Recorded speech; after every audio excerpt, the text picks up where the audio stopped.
నేను అపవిత్రమైన జనాంగం మధ్య ఉన్నానని అనుకున్నాడంట. ప్రవక్తే కాదంటం లేదు. ఆరాధన చాలా ప్రాముఖ్యమైనది. హృదయం తెరిచి మీరు ఆయా ప్రాంతాలు పట్టణాల నుంచి ఎక్కడెక్కడి నుంచో వచ్చి ఉన్నారు.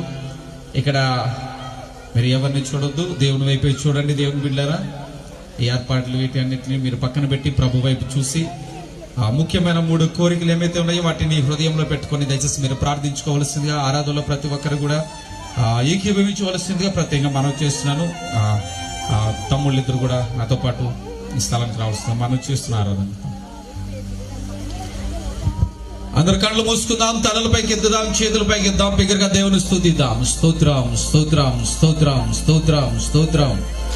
స్తోత్రం మీద ఆసీనుడా, స్తోత్రార్హుడా, పూజ్యుడా, గొప్ప దేవ, నమ్మకమైన తండ్రి, అత్యున్న సింహాసనమే ఆసీనుడగు నా ప్రభువా, ఆకాశ మహాకాశములు పట్టజాలని దేవా, ఆది అంతమైన మా ప్రభువా, అల్ఫా ఒమేగా మా తండ్రి, నిన్న నేడు రేపు ఏకరీతిగా మా ప్రభువా.